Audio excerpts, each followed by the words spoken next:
9 months ago, I made a choice and it completely impacted how I interact with my home. And today I'm going to dive into how this experience in real time has healed me, has helped me with my trauma response to certain stressors. And I hope that you can learn and do the same in your home. Home therapy isn't just about design, it's about how it can heal you from the inside out. Okay, let's just dive into it. 9 months ago, my daughter was graduating from high school and the summer was upon us. I felt like, I'm feeling very tired. And I didn't realize the degree of burnout I was in. I knew, but I didn't know. You know how sometimes that can happen. And you're just on this hamster wheel. You think you're doing the good work towards your goals, which I was, but, completely depleted mentally, physically, spiritually, everything, psychologically. So I decided, I'm going to slow down. It feels really scary. I'm a very goal-oriented person. I like feeling productive, probably a workaholic, which is not healthy, but I find value in productivity. I find value, my self-worth in producing work. So it's not necessarily vanity metrics for me, but it's like I want to connect with people through my work. Well, to be honest, that's great and all, but the quality can really suffer if all you're thinking about is quantity. And I realized, wow, I don't want the summer to go by and my oldest daughter goes to college and I don't even know where the time went. So I made a conscious choice to not film my home, which was a big deal. A lot of my super fans of home therapy, my longtime OG fans love my home, and the continual DIY projects or client renovations, those are all fun to share. However, I wanted to just unplug and it felt very scary, but very much needed. So I did that. We went to Hawaii. I was really trying to work on myself as far as calming my cortisol levels. I literally could feel it coursing through my veins. I didn't even need to have a blood test to tell me how high those levels are. So we were in Hawaii, which was actually a really great place. I was able to have coffee, say good morning to the turtles every morning at the south side of Poipu. There's these enclave of turtles, and then they at sunset they come back because at night they want to sleep there. It's safer away from the sharks. And so my 12 days there was morning coffee with the turtles, but spend some time with my family, and the evening sunset with the turtles again.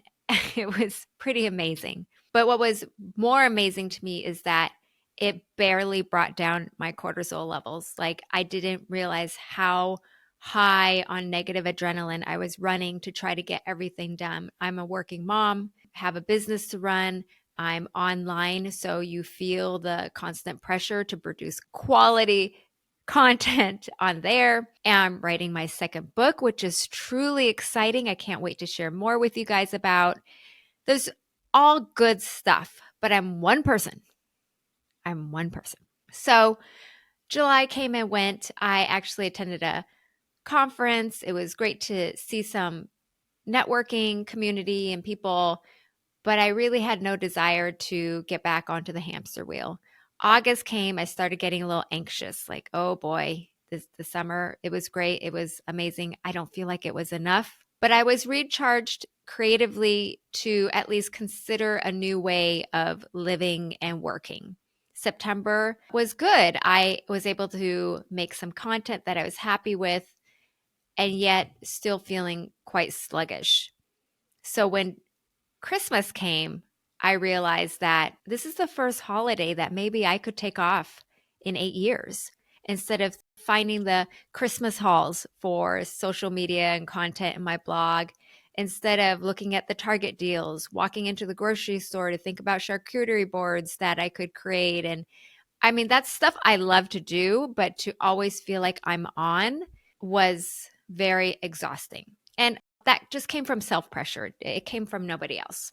I took December off. Then January, the new year came, and I had so many thoughts that I wanted to share with you guys about, taking a short break, coming back on. But of course, life gets busy again. And now into 2025, I feel like I'm at a juncture where I'm able to share some really quality experiences with you of true home therapy in real time, how I evolved in my home in these last 9 months by setting boundaries and communicating better with myself and my family about what I need, what I don't need, time management. I mean, there's just, it's an endless list of things that I learned about myself, continuing to heal trauma issues from childhood, being at home or being a productive student, young adult, being, in the workforce and now middle-aged, should I say, building my own business. So I want to share the spaces that healed me. Now, I'm not 100% healed, but I feel like I did some really deep work on a daily basis just using my environment. And I feel like this is why I'm so excited to share about home therapy with you, is that it is easy to set these places up to heal from trauma, to heal from stressors. It doesn't have to even be major trauma, although a lot of us do suffer from some major trauma. So here we go. I'm going to dive in. My first place that I've always used as a therapeutic environment was my bathroom. It is a wonderful space that after 9-10 years of living in this home, we finally were able to renovate. It went Pinterest viral. It went internet viral. Everybody knew my bathroom. It was really exciting to see, and that kind of put me on the mark online as well with that bathroom design. So I love my bathroom. So much natural light, the sunlight, the skylight is just a game changer. I need those natural light triggers for my brain. I suffer from seasonal affect disorder. Not getting enough vitamin D is especially important for me to feel good and to be productive. And now with that sunlight, every morning it's bright and able to get me going, and I'm able to do my morning routine in a very positive manner. I have a freestanding tub that I love. I am a tub time girl. I love it so much. It relaxes my muscles. It relaxes my mind. I do try to save water because I do take baths often, so I don't fill up the tub. I have enough to feel warm and nice and relaxed.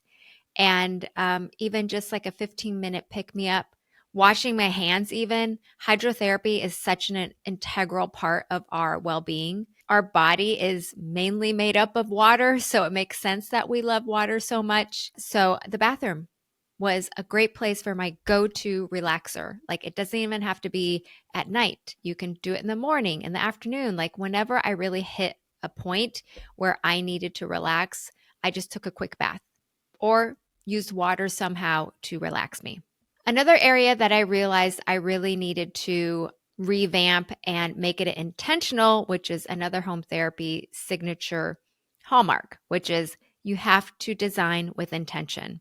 And it has to be very clear on the vision you want, the outcome that you want. What you put in is what you get. My mom is downsizing. I've been visiting her often to help her pack and edit things out. Of course, there's my childhood items. And I found my Laura Ashley nightstand lamp shade. And so it's been so sweet. It is cream background, like this mint green ivy leaves with cream blush, maybe some orange touches, amber of leaves and vining, and then these little green stars in the background to fill up the white space. And it is just the cutest shade. I at home have two lamp bases I thrifted that were more terracotta, kind of triangular shape, a little way more modern. But I plopped that shade onto my lamp. I don't care. I put it next to my nightstand, and it gives me so much joy because it immediately brings me back to that moment in time when I begged my mom for new bedding. I think I was a teenager at that point, and I wanted to revamp my room. That was the beginning of my design journey. And so now to have that lampshade next to me feels so cozy. The core memories is beyond comforting. It's just beyond comforting. It is so soothing. And the point of all these spaces was to help me self-soothe. So this lamp immediately gives me, teen Anita on her first journey with design, finding her identity through decorating her room. And it's just such a joyful, such a hopeful adventure, so freeing. No one there to tell her what to do. This was her space. And my nightstand and my bed area is my space. I wanted to reclaim it, make it cozy. So I have my journal. I even found a cute little dish to put my earplugs on. Like, usually the earplugs, because my husband snores, it's just all over my nightstand. It's not organized. But to have a cute little dish, I don't know why, it makes it so nice. Intentionally organizing your nightstand really helps you feel mentally organized. And physically, I just feel like it was easier to develop a nighttime routine. Habits are not fun to start, but having things placed and intentionally wished upon, I want to manifest these things. Having that organization there made building that habit 10 times faster. So that is my little nightstand story. Next spot is reclaiming my creativity, my work from home space. I wouldn't say it's a bad habit, but I tended to do my work on my laptop downstairs where my family room, actually, it's kind of our mini great room. We turned our living room, dining room into a little mini great room. And I work really well with background noise. So I like to write with white noise or music or TV, which isn't always the greatest, but I do have something on in the background. It helps me focus better. The problem about being on a couch with the TV on or things, you can feel a little too relaxed. So I realized my work from home space upstairs, we have this tiny, tiny little area. If you ever scroll back through my blog post, you'll see our transformation. We added a sun tunnel, and during the day, it used to be dungeon dark inside. Like that area was just almost pitch black during the day. We added a sun tunnel, which hardly any construction, like you would think it's such hard work to put in a sun tunnel. It's not. I use it all the time with my clients. This was a game changer for us. That light invites you to go into that space. So I cleaned it up. It was a dumping ground for a while, I have to admit. But now Travis still has his side. My side, instead of the dumping ground, actually is my workspace. And I added another cute little lamp there to add that ambiance. Whether it's early in the morning, I journal and I meditate. I created a morning routine there. So I have that nighttime routine with my cute little Laura Ashley lamp shade by my bed. For my work from home, I have my coloring book, something to relax me. I want to get into embroidery as well, but I decided not only is it my work from home space, but it's going to be my creativity space. Unbeknownst to me, maybe it was subconscious, my right brain has all my right brain stuff. And my left brain has all my left brain stuff. It's funny how I organized it subconsciously. The right side has all the creative stuff. The left brain has my, logistical, tactical things. I've been loving it. It's nice to have a desk area. Even though it's great to sit on the couch or kitchen table, it is nice to have a designated desk. And it calls me to be productive. It reminds me that the most important things I have to do there. So if I just have some easy tasks, sure, I can still be on the couch with the TV on. But if it's an important Zoom call or some design work that I really need laser focus, I have to be at that area. So cleaning up that area, adding some creativity like my coloring books, it has a wonderful balance. I mentioned the living room, dining room combo, turning it into a mini great room. That has been an amazing communal space. If you read my book, if you haven't, go check it out. It's called Home Therapy. I have 4 domains: individual, communal, organizational, and renewal. Communal is areas where you interact with other people to gain sustenance and connection. For me, when we changed those 2 rooms into one mini great room, I can't tell you, there's just more space to hang out. Before, our family room was stuck in the kitchen and it was so squished. It just was too squished. There's no way you can have a family room, a multi-space room really, in that little area. So we actually brought the dining room into the family room, which is near the kitchen, makes sense. And then in the other rooms where a wall, there's a doorway, a hallway, is the living room, dining room combo. I'm sure you know of it. It's a very cookie cutter building plan. And now we have 2 full-size couches, built-in benches. Like there's so much seating. There's so much opportunity to connect. And it's been great. So I'm so happy that that is a healing place for me to connect with my family. The kitchen I've mentioned in my book, online, through with you guys, when we remodeled, it was a game changer to make that flow. I took out an island, which usually everybody wants to put in an island. I actually took out an island. I have a larger peninsula, and it works for us because the island used to cut up that little space where when I would open the refrigerator door, my butt would be up against the kitchen island. If I'm on the other side doing dishes and I pull the dishwasher door out, I'm pretty much up against the kitchen island again. It was the best thing to do is take out that mini narrow kitchen island. Like, for what? That's been super helpful. So the flow has been really great and healing. But for me, you're going to laugh. What was healing for me was the kitchen sink. When my sister came to visit a few months ago, she peer shamed me. Okay, I'm not going to say kitchen sink shamed me, but she pretty much said, hey, you guys have older kids and you guys are adults. I think all these dirty dishes, you can have a better system. And she was right. Don't get me wrong. We have our kids do chores. They do their own laundry. They make their own lunches. They are supposed to unload the dishwasher. However, if the clean stuff is not unloaded first, where do the dirty dishes go? In the sink.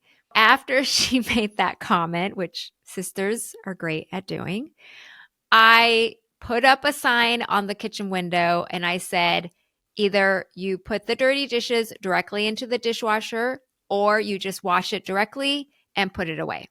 Within 3 weeks, I am very proud of my family. We developed a system. In fact, it wasn't even that hard. I don't know why I didn't do it sooner, but it took me, unfortunately, to be the leader of this task because the mom, a lot of times it just takes our initiative, but it pays off, right? So now my kitchen sink, it's wonderful. Like every time it is clean and empty, it motivates me to build that habit and keep it clean. And that's the thing about habits is you need to find that motivation to keep doing it. It can't be just a vanity reason. It has to be an internal reason. For me, my internal reason was not because I didn't want my sister to judge me anymore. It was because I wanted to feel clutter-free, stress-free, like stepping into the kitchen right in the morning to see the dishes piled up. Ugh, gross. And now that it's clean, I'm very proud of us as a family, and it just feels so great to start the day that way. So that was a healing moment and how I developed that habit to get there in the kitchen.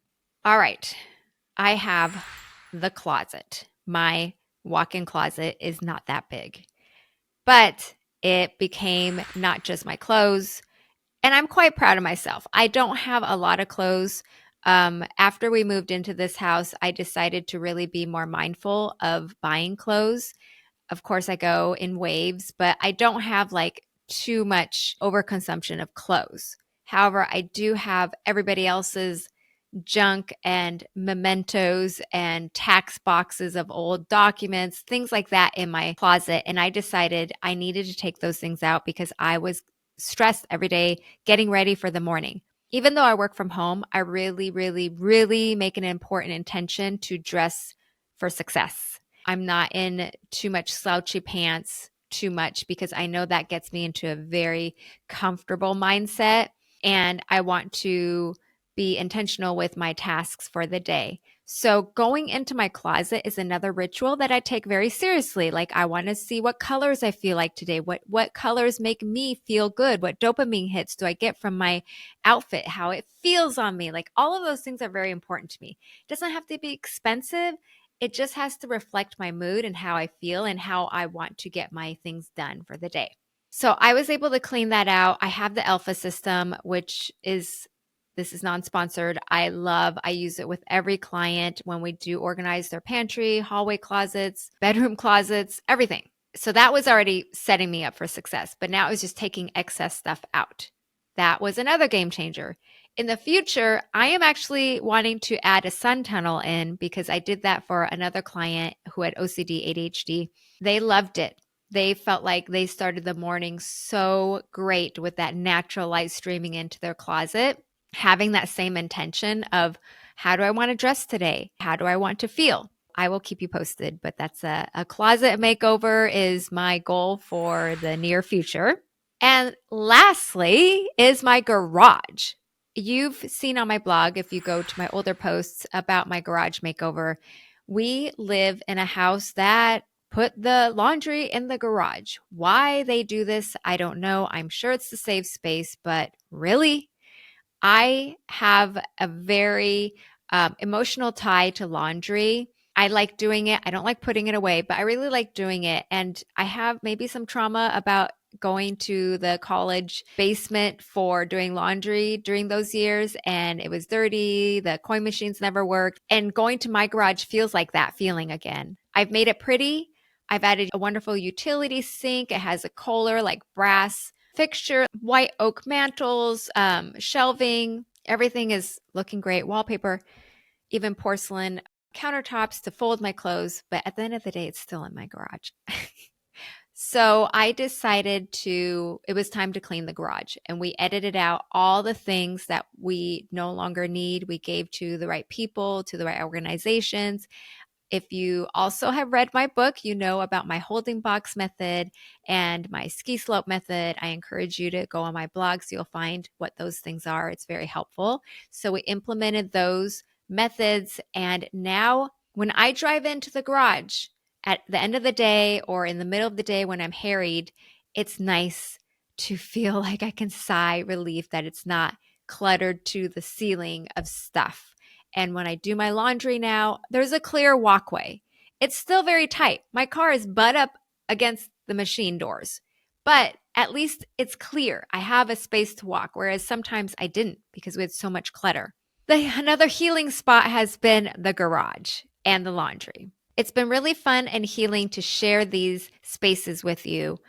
I truly, truly believe that as I continue my journey at home as a healing point, it's only going to make me feel better, be more productive, and I don't have to rush. There's no pressure to perfection, which is, I'm a reformed perfectionist on myself. I don't expect as much with others. I think my empathy level, I'm an empath, is so high for others, but I'm still working on being empathic to myself. I'm still working on not putting so many expectations on myself all at once in one day.